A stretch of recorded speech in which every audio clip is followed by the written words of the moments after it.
The Sailor Jimmy podcast is brought to you by our friends over at Rooftop Solutions. Steven Smolko and his team are the best in the roofing business. Give us a call at 832-512-5758. Again, that's 832-512-5758. Welcome to the Sailor Jimmy podcast, your one-stop shop for raw takes on current events, sports, news, and everything in between.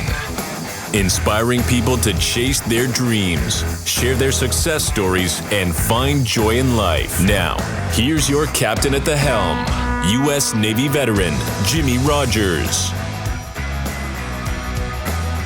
All right, we are back for another episode of the Sailor Jimmy podcast.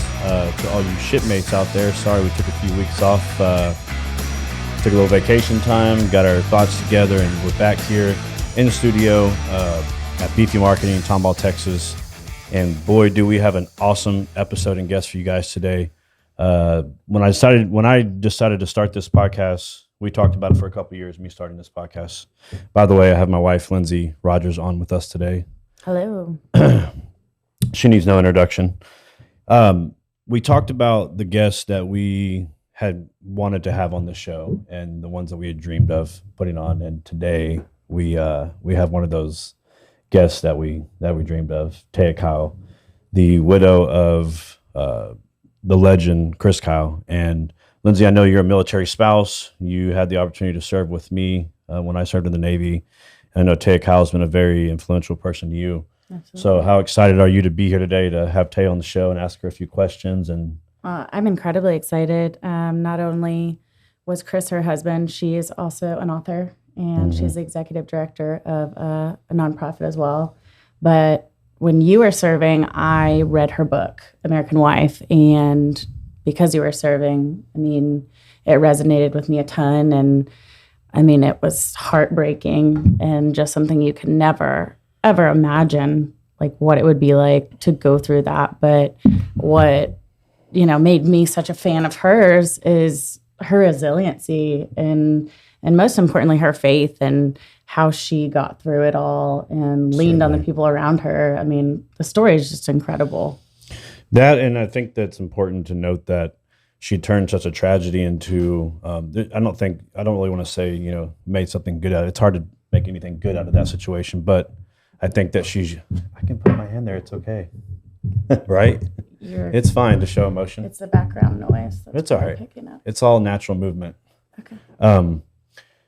I like to talk with my hands a lot. So anyways, I think it's important that she was able to turn that, take something that was tragic and, she's done a lot of good with it as far as her message and her getting out there in the community too and inspiring a whole lot of women as well. For sure. What about her story do you think people can most learn from? Her faith. Yeah, I think so too, especially if you are a believer. I know I've read a lot about her life after the tragedy and how she was able to make it through those seriously dark times. And we'll get into a little bit of conversation with her about some of that in her faith later. But she talks a lot about her faith and her warrior spirit, the new book called The American Spirit. I think you should probably read too, because I believe that she had told you in person last time you spoke with her that she's also a founder of a nonprofit organization just like yourself, and she talks a little bit about her role and kind of that part of her life being in the nonprofit industry, which we know as co-founders of a nonprofit can be challenging as well, and it's probably really cool to see her insight on Absolutely. that part of her life. I have it downloaded. I'll try and finish it before the gala.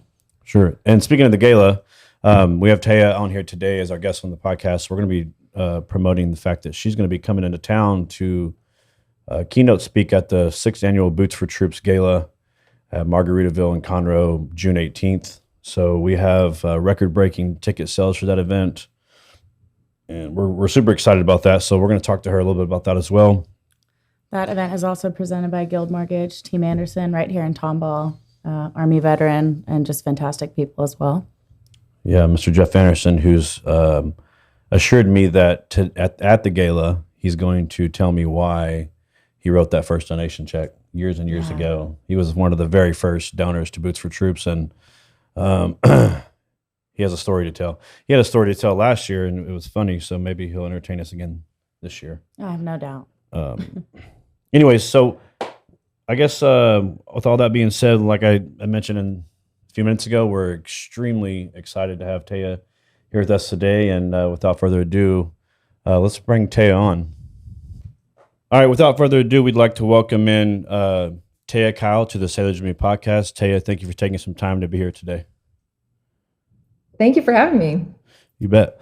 So we'd like to start the show with a little bit of rapid fire questions for you. So we're just looking for some one-word responses. I have 2 questions myself, and Lindsey has 2 questions for you as well. The first question is, if you could solve one world issue, what would it be? These are supposed to be rapid fire too, right? I know this one always makes me think of it. Say that again? Faith. Faith? Okay. Love that. What is your favorite meal of the day? Breakfast. What's your favorite animal? Lion. Coffee or tea? Coffee. That's 3 words, but it needed to be 3 words. Good answer. Exactly. To be honest, people don't understand, but I don't like tea, and I'm from Texas, which is, people find that really weird, but It's all about the coffee anyways. got to have the coffee. Yeah, and Jimmy, when you say tea and you mentioned Texas, I'm thinking you're talking about iced tea, sweet tea, not like hot tea, right? He's talking about sweet tea, yeah. Well, any tea really. All tea. For some reason, the taste of tea does not just fit my palate, and a lot of people are like, "Oh, well, tea's it's a thirst quencher." I don't understand that. Like Gatorade to me or water is a thirst, not tea. But I don't know. Maybe I'm weird. And now you're going to see the geek in me, the science person, but technically speaking, if it has caffeine in it, it's a dehydrator. So true. Tea has caffeine? Yeah. Oh, okay. I know nothing He about knows tea. nothing about tea. He wants I know. nothing to do with Well, it. you know a don't lot have about to, coffee, but it's not for tea. you. Well, again, thanks, Taya, for being here. When Lindsey and I talked about starting, I started talking about making a podcast like 2 years ago, and I threw around the idea for a few years. I was super busy working on my bachelor's degree, finally graduated college, and decided to start this podcast and have a little fun with it. We want to inspire people and hear people's success stories. And when we sat down and made a dream list of people we wanted on the podcast, you were on that list. So today's a very special episode for Lindsey and I. We're a military couple. We've been married for 7 years now. Lindsey met me 3 months before I left for boot camp for the Navy, and we've been together for 12 years. So because of your work in the community with military marriages and spouses, it's kind of a special episode for us. And I think this is only the second time Lindsey's joined me for an episode. So she would have probably divorced me if I didn't let her be on this episode because she's such a big fan of yours. I'm so honored that I appreciate y'all. I appreciate your service. And as you know, I mean, your viewers and guests probably don't need to know this, but I had this moment today where I was like, oh my God, call them. I'm not ready.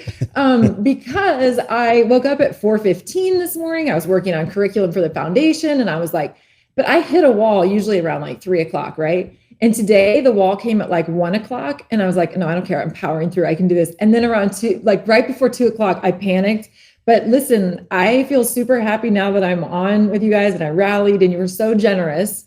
So after you just said all of those nice things, I apologize for even putting the idea out there that I might not, or I might want to postpone. But no, I'm thrilled to be here with you guys. The coffee's kicking in already. It's good. No, I think that we've experienced some of the same situations in our life multiple times where we go really hard in the morning and we hit that wall. So we truly understand, but we're glad you're here. Thank you so much for joining us and being a part of this.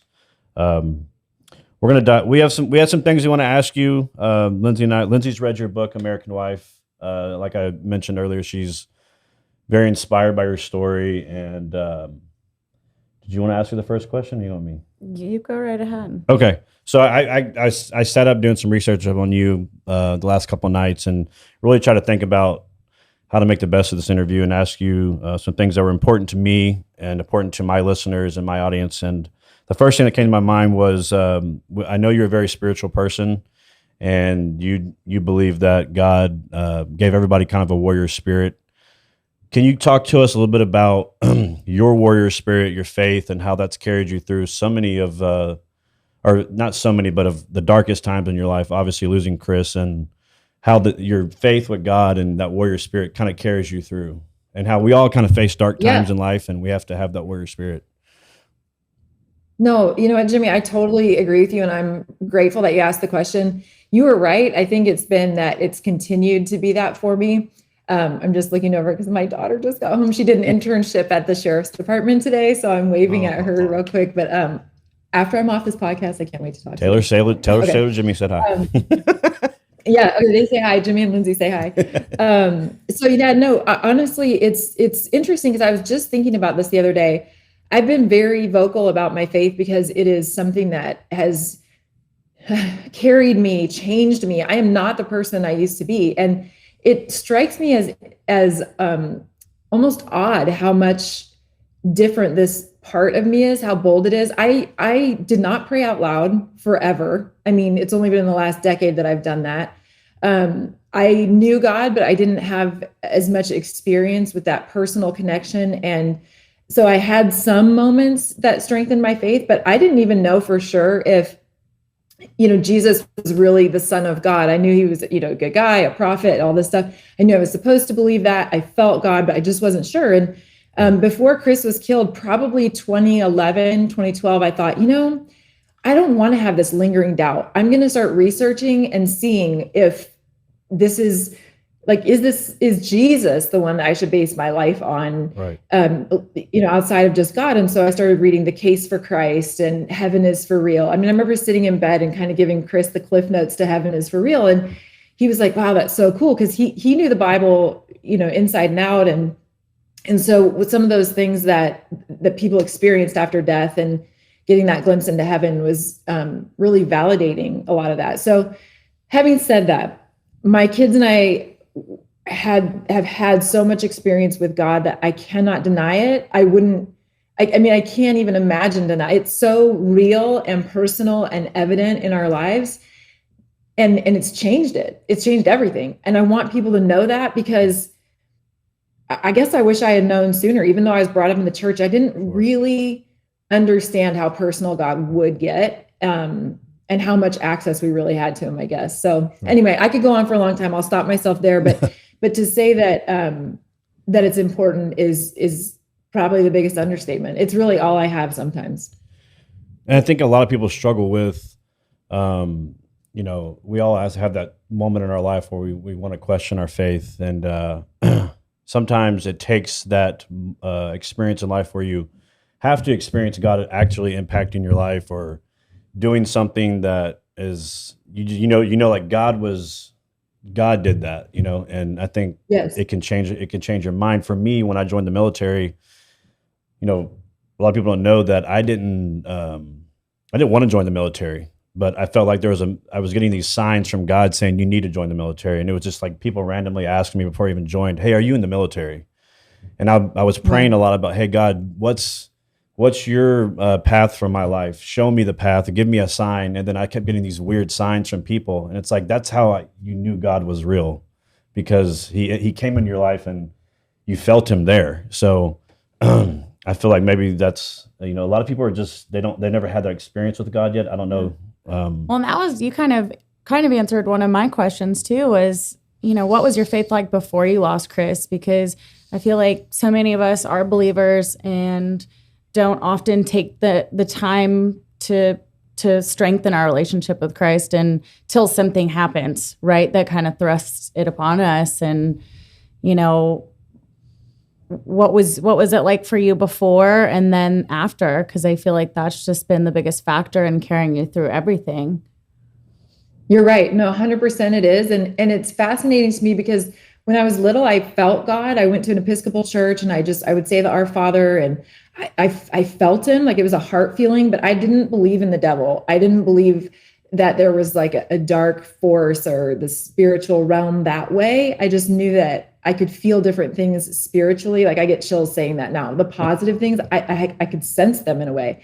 And there was some history in our family of that. And so that validated that. And then when I started looking at Chris's life and his experience in war and some of the savage behavior against children and the way that some people would die when they just stepped onto the combat field or they were on base, and then there'd be people like Chris running down an alleyway with bullets flying by and not dying. And so we had those opportunities to start talking about, good and evil and the feeling of randomness to a lot of the ways that we get hit in life and the struggle. And so that grew my faith in a lot of ways. And I look at the way that God loves us and protects us all as this.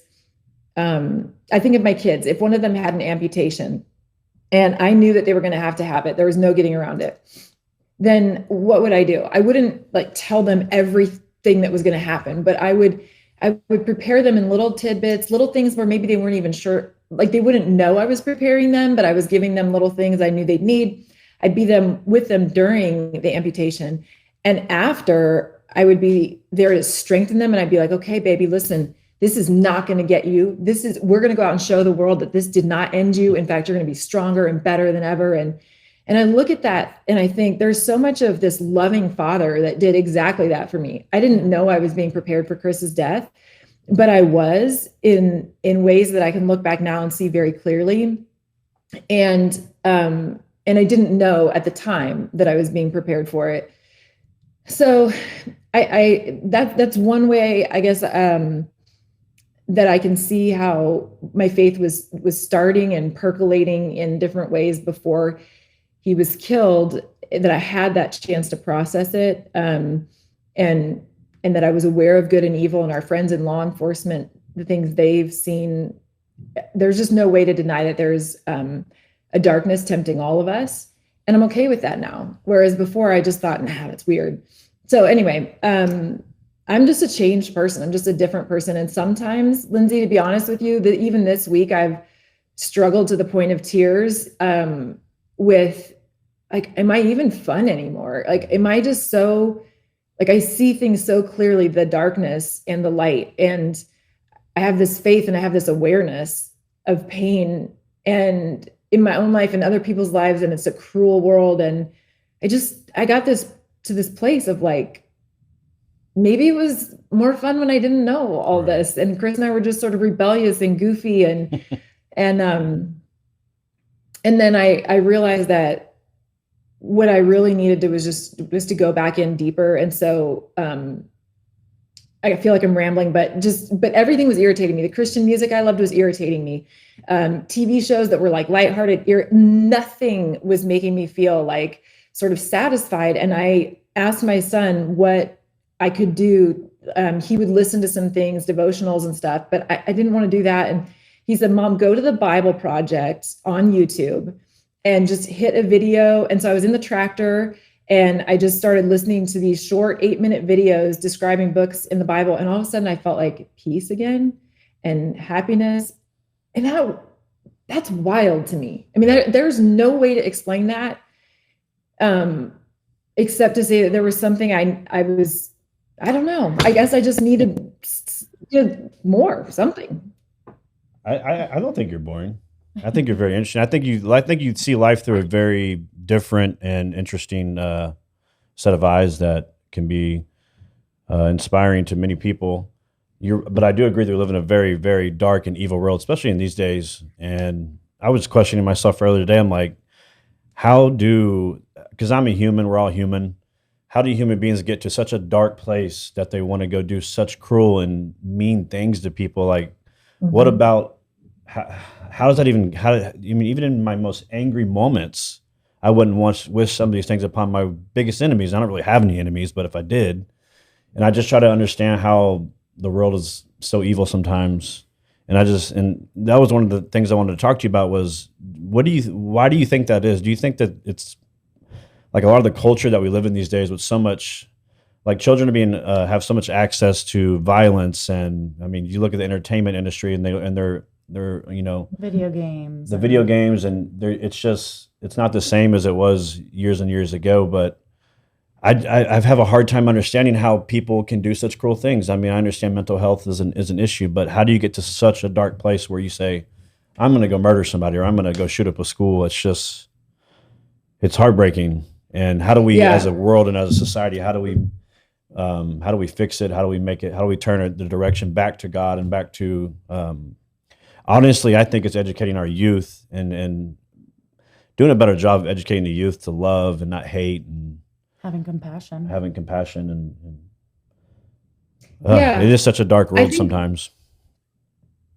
Yeah, I think there are a number of things. I think one of them is that, never has a generation been more connected, and at the same time, never has a generation been more lonely. Sure. So the lie is that we're so connected and we have all these friends and opportunities. And the truth is that people are lonelier than ever because it's all surface level. I've heard things too where people have said, when communities were smaller and they didn't have all the following, so to speak, if you were the best carpenter in your area, your purpose was you were the best carpenter in the area.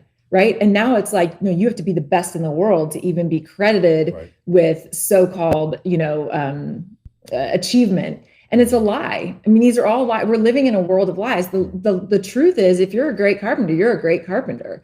But the lie that society is sort of like, it's permeating into us. And so this attention currency, where the people that are elevated, so to speak, are the people that get attention. And even if they're victims, their attention. And we're looking at like the Joker, Maleficent, all these characters. The darkness is embraced instead of calling it what it is and saying, no, that is not where our attention is focused. I think we don't realize how impactful our attention is. What we pay attention to grows. And so all of that to say, on the one hand, that, on the other hand, then what's happening to families?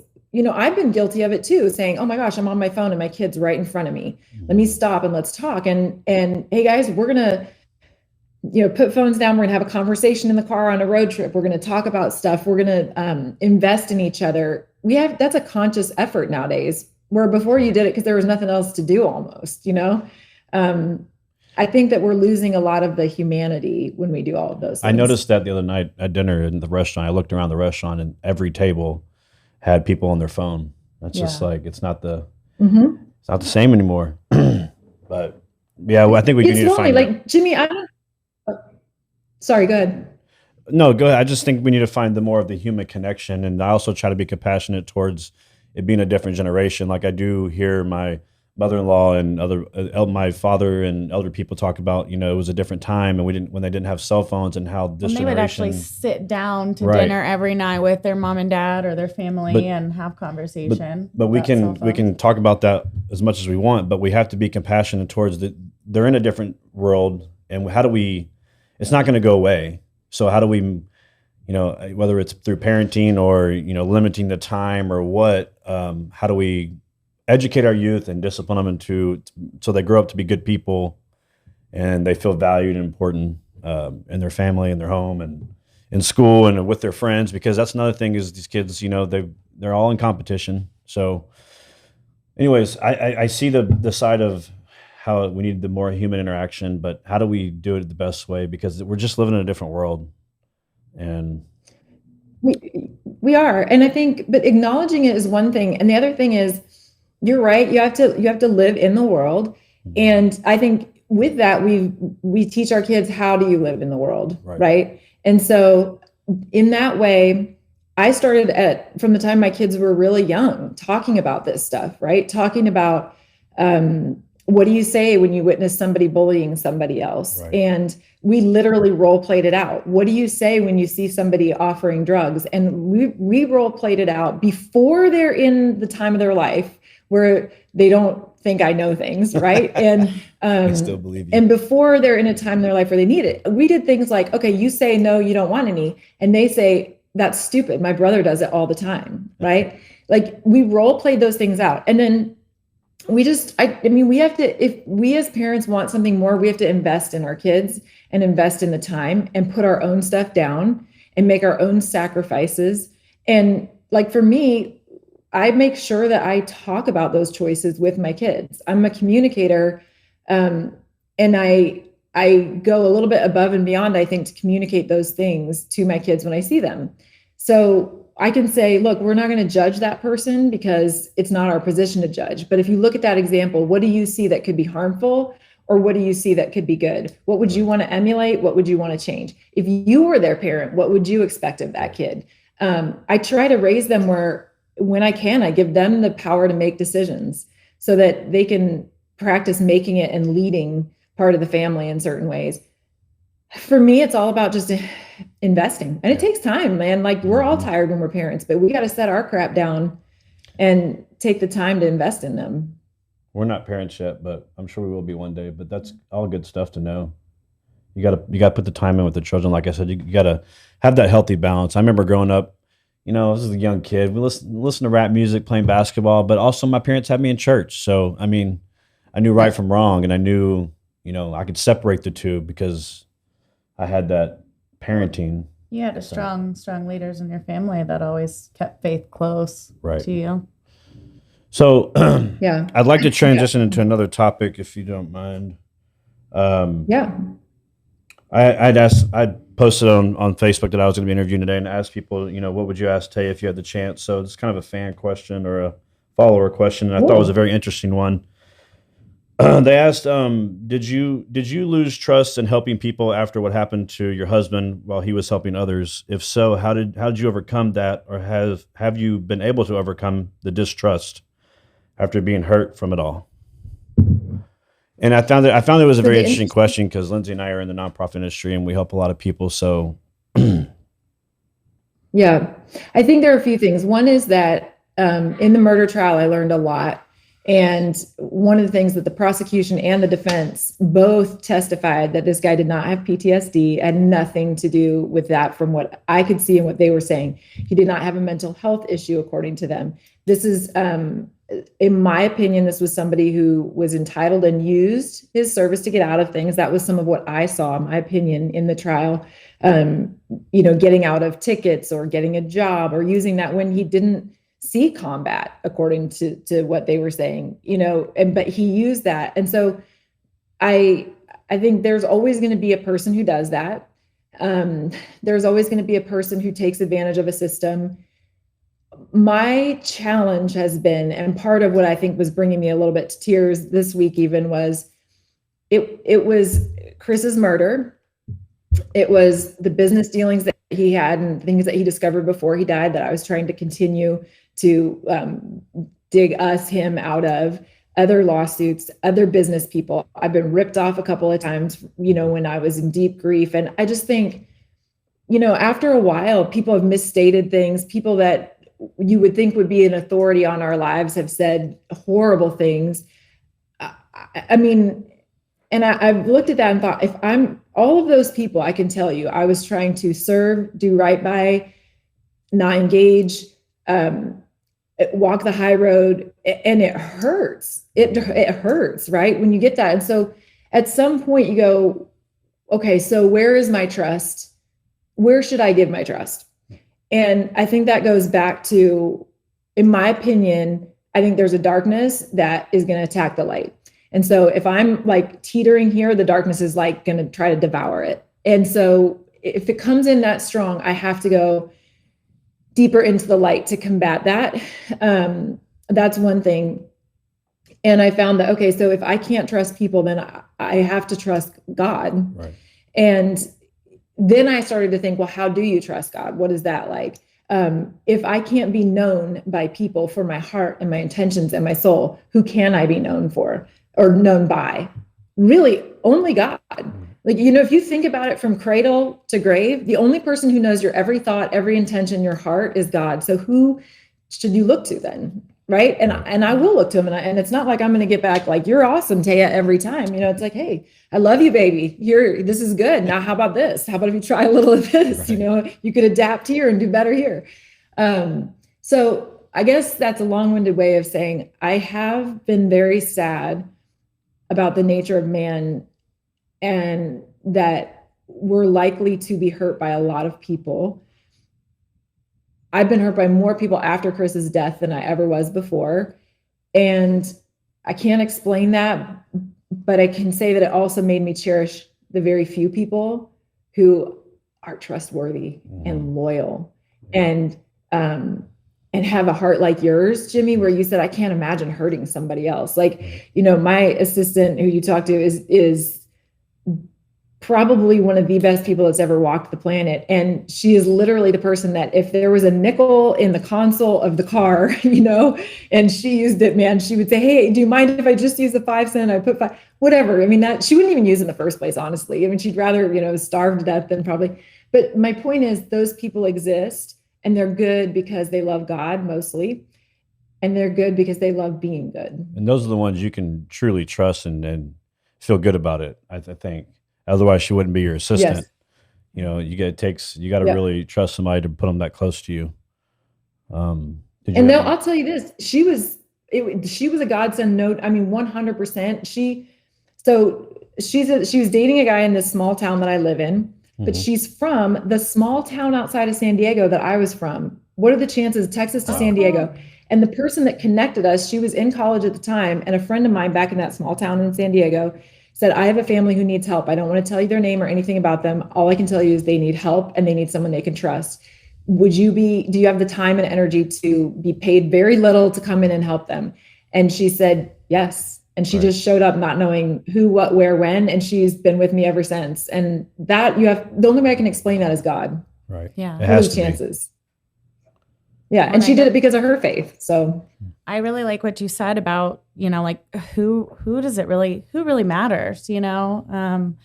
It's so easy, I think, these days to get wrapped up in all the ugliness and, you know, people are quick to judge someone they don't know. They have no idea what their life's been like, what they've been through, what their journey is, and assume something about someone, and can be extremely hurtful. And, you know, it's so easy to kind of want to jump to it and defend yourself and, you know, say, no, that's so wrong. You have it all wrong. But, you know, taking a step back and saying, I mean, who really matters? Does this person matter that's only going to cause me more frustration, anger, or, you know, do we give it to God that's the final judgment? I think Lindsey is referring to, and you probably have experienced a lot of this in your life, Taya, is, you know, you do so much good for the world and for your community, for society, and then you have, you know, keyboard warriors on Facebook and social media who jump in and say, you know, why are you guys sending boots to the troops? Because don't they get boots from the government? Like, this is a scam, blah, blah, blah. And you just want to be like, no, it's not a scam. Like, learn more about it before you start just making comments. But you learn through years and years of doing it that you got to have alligator skin, and you're just wasting your time with those people. And no matter what you do and how much good you do, there's always going to be people that try to bring you down. And, you know, I try to kill them with kindness and just, that's so it used to hard affect me sometimes. so badly.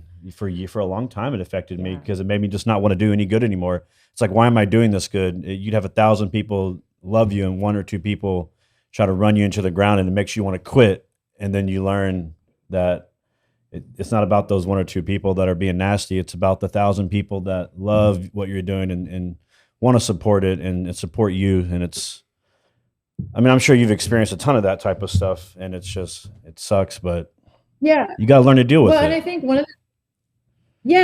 one of the things, I don't know if this is true for you, but the gift of that is it forced me to get to a place of a lot of grace that I don't think I would have gotten to before, because I really started to think more, okay, what is this person really saying? And what's the emotion behind this? Now, we're not going to figure that out all the time, and I'm not going to spend a lot of time on it. But what I have noticed is I'll say something like, one of the things I love in this country is the freedom of speech. And I appreciate your comment. What is it that makes you, I'd love to hear more about what your concern is. Right. And sometimes that works and sometimes it doesn't. But my point is, I guess at the end of the day, I like to feel like I'm growing in my grace. And that's one opportunity for me to try to do that.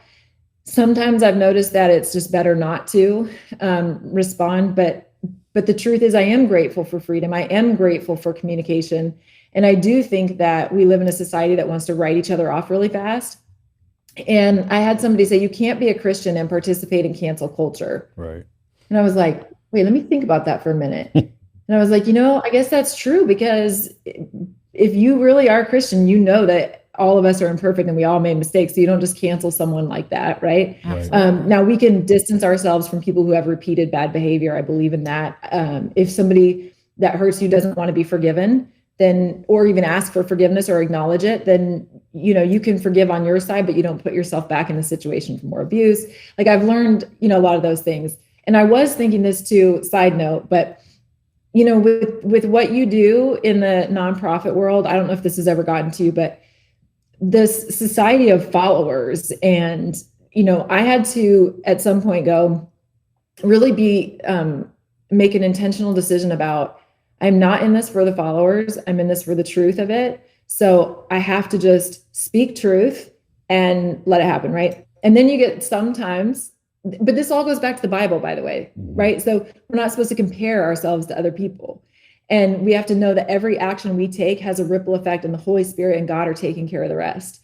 If you don't really believe that, it's a platitude and it doesn't help. If you really believe it, like I do, and I think you do, then you can say, okay, my foundation has X amount of followers. And this, person who's throwing trash and rap and, whatever is getting like millions or whatever followers.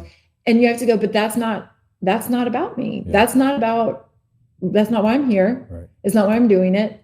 And so I think, the honest, raw truth of it is, I think all of us, when we're doing good work, at some point go, well, what am I doing wrong? And it's like, no, you're not doing anything wrong. You just keep doing the work that you're assigned to do and do it well. Yeah. And I think if you stay, for me, I've always tried to stay mission focused. So if, like you said, if I keep my heart and soul into why I'm doing this in the first place and find the joy in that, then it kind of overpowers all that negative and stuff that people like to say and be hateful. But you can find if you just focus on, like you said, the good that we are all doing, and why we started in the first place. And God always has a way of bringing it back around, right? You can get so burnt out sometimes on certain things and whatever, and maybe you start to question it, and then you get that one email with that testimonial in saying you just completely changed their whole deployment or their marriage or whatever it is, and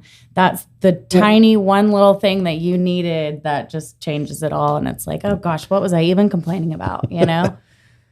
Yeah. And they say for every life that you change, it impacts 1 million, right? So because they've got the people that they're going to touch who are younger than them and older than them. And those people are going to touch 10 more, are going to touch 10 more, so every ripple you put out into the world, whether it touches one person or 1 million, it's kind of not up to us. Right. So it's, but I think my point in that is not the numbers. It's more the thought of, like you said, it does matter. And for that person, it mattered. And it's going to matter for every life that touches that person's life. It's all woven together. Yeah. Well, Taya, we're super excited to have you come in town next weekend. We have a really, really special evening planned for our followers, our donors, our supporters who have been so loyal to us. And we've got record ticket sales for this year. I think we're over 300 RSVP'd guests. Last year we had around 250. Mm-hmm. So we have some really cool special presentations. It's the first year we're giving. So you may find this interesting. Education's always been important to me. I still think there's a value in getting your education.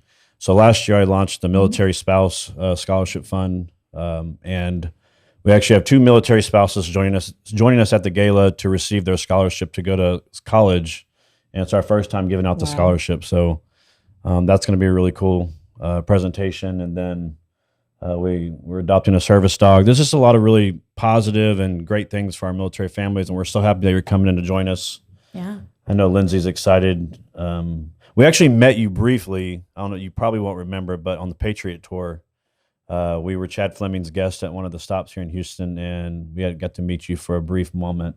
Yeah. But it's going to be exciting to meet familiar, you again. But then I hate to say it if I'm wrong, but yeah, that's awesome. Yep. So we're gonna release this podcast about a week before the gala. Fortunately for us, we're pretty much sold out, so it's not really, hey, get your table, buy a ticket. But for the people that do listen to this episode, what can they expect to hear, or what do you have in store? Yeah, I think First of all, I'm honored to be a part of a great night that you have planned. I know a lot of work goes into that, so thank you for inviting me. I think for the most part, when I get up, I try to just be an encourager and talk about perseverance and let people know that they're not alone, and hopefully have them leave with some tools and some soul strength in how they can persevere and also lift other people up when they get the chance, and they don't always have to look for it. I think it finds them. So that's the overall message. I think we need more of that in this world. We need people to lift each other up more. Yeah. I found an interesting TikTok video a couple days ago about, when girls see each other when they first meet and they haven't seen each other in a while, they hug each other and they scream and they, oh my God, good to see you, and they hug each other. When we see our boys, we're like, we kind of ignore each other and we're real tough and we all have this manly posture. And I'm like, man, I'm all about lifting my boys up too. I want to see my boys do good. I want to see everybody be successful. And I think the world needs more of that vibe. Yeah. Because everybody's so quick to go negative or assume. I think we need more of an uplifting message. So I'm so excited to have you come and give that. Yeah. Do you have anything else you want to tell her before we sign off? Yeah, well, I kind of had a little question. You're the executive director of the Taya and Chris Kyle Foundation, and you also do a ton of speaking. I know just how busy my husband is with Boots for Troops, and then he owns 3 other companies. Managing everything that comes at you, it just seems all at once from every single direction from a million people. What advice could you give? What have you found to manage your time and help you kind of balance everything? Well, I heard a really good quote from somebody a while back, and he said, was one of those guys that had, like just a ton of things going on and the weight of the world on their shoulders. They were doing some like international events and stuff. And he said, I don't manage my time, I manage my energy. That was one of them. The other one was somebody was telling me about power hours. And they said, you can get more done in your power hours than you could the rest of the day. So you have to know when those are. Mine are when I first wake up in the morning. And so, which is comical because I used to never be a morning person. But so if I put in my first 2 or 3 hours of work, I'll probably get more done in those first 2 or 3 hours than I will the rest of the day. So if you're managing your energy, find your power hour, whenever that is, power hours, set those aside and make sure you're focused. The other thing, there's a book called Peak Performance that I was so intrigued by this, but they said, there's a guy who they did all the research and he's supposed to be the most like efficient and powerful person in business across at least our country. And the way he did it is, so he had a desk with nothing on it. And he had an assistant outside the room, his phone, not in the drawer, not in the desk, outside the room.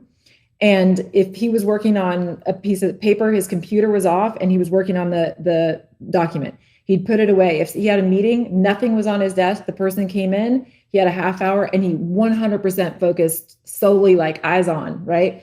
And then when that person was gone, so the point was, if you give your undivided attention to something, and you can't have your phone even in the room because studies show that your brain will still be pinging, like, is it okay? Is there's, that you'll be super efficient. So I try to find tricks like that. And then the last thing is I've noticed that rest is vitally important.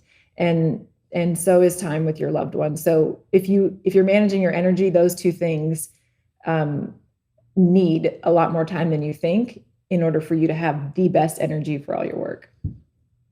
That's all really good stuff. Yeah. I really like the power hour thing because I think the way my mind works, if I get focused and I have that, I can get more done in 1 hour.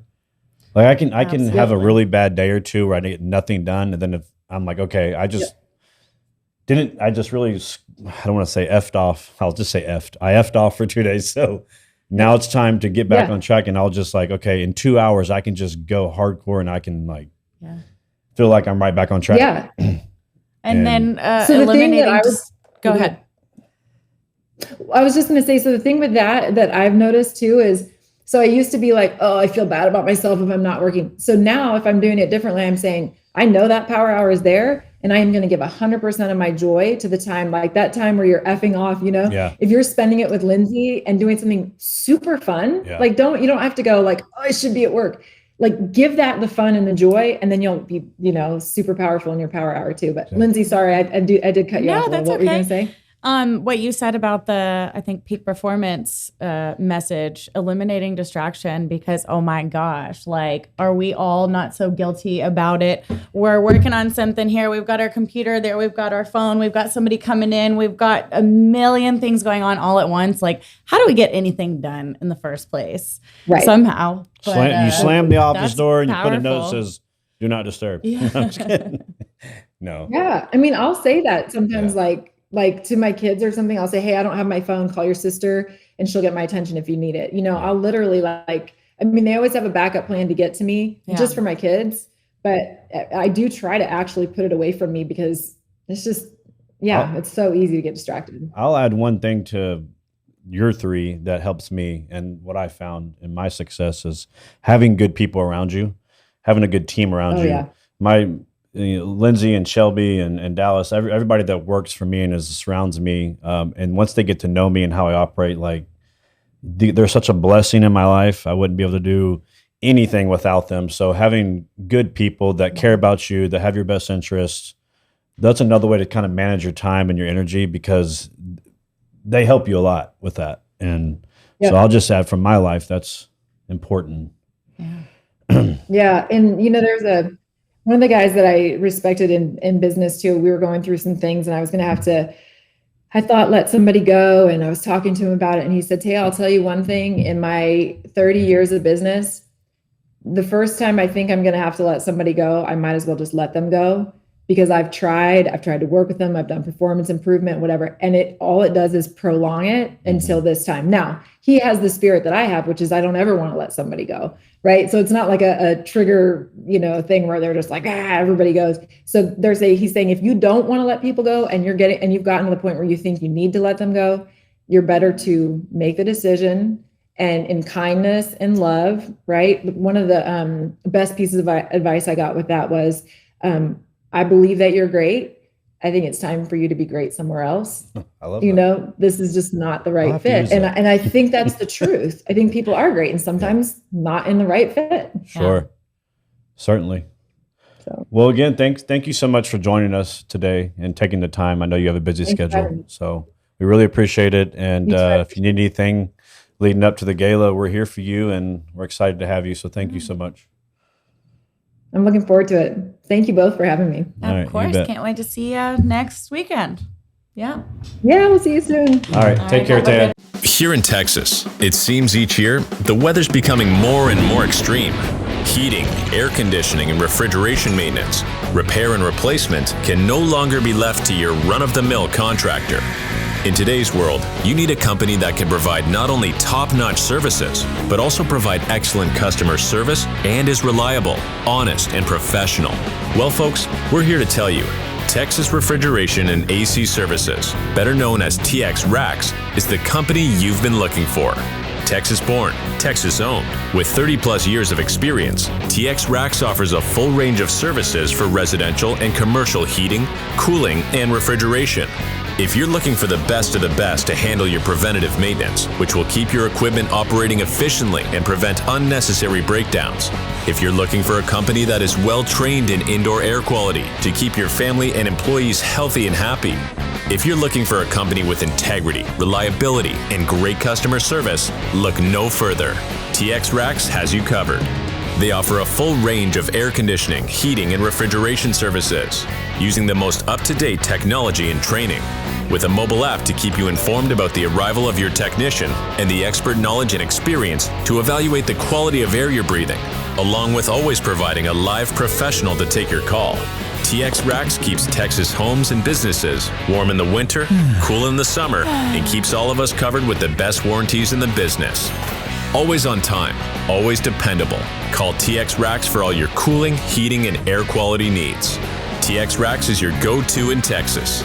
Always ready to rack up on satisfied customers. Call TX Racks today. Wow.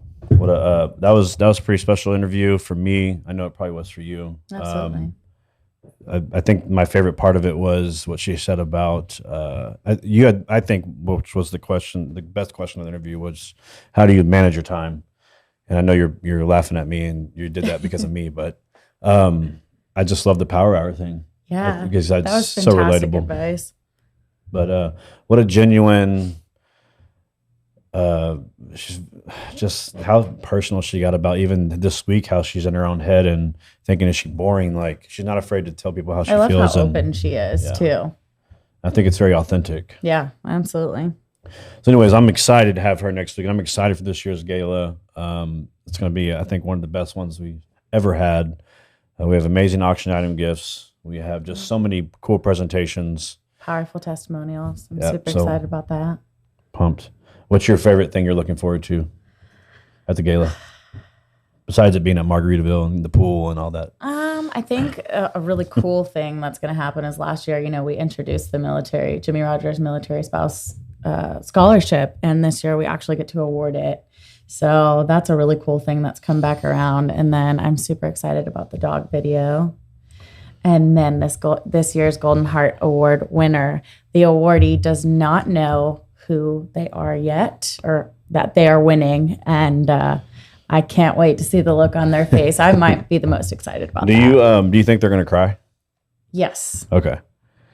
Well, yes. The other exciting thing too is the motion and the art guy coming. So the guy coming to do the live painting. So that's going to be interesting. A lot of just really cool stuff. I think we're getting really good at this. We should be by now after 5 years, right? Yep. Anyways, I want to, before we sign off, I want to say thank you to our show sponsors, Textrax AC and Refrigeration Services. My boy Dougie Fresh, we call him the cool guy. Yeah. If you have any AC, air conditioning, heating issues, commercial or residential, call Doug. You'll probably see one of his ads roll through the episode. And then also Scaffold North America, JJ McGinnis, Scaffolding. Go check them out online. And thank you, JJ and Scaffold North America, for sponsoring as well. We are looking for additional sponsors. So if you are interested in sponsoring the Sailor Jimmy podcast, feel free to reach out to us. And thank you guys for joining. Thank you for listening. And we'll see you next time on the Sailor Jimmy podcast. Thanks for listening to the Sailor Jimmy podcast. Be sure to subscribe on your favorite podcasting platform so you never miss an episode. For more information or to connect with Jimmy, check us out on the web at sailorjimmy.com, on Facebook at facebook.com/SailorJimmyTX, on Instagram at SailorJimmyTX, and on TikTok at SailorJimmy. We'll see you next time.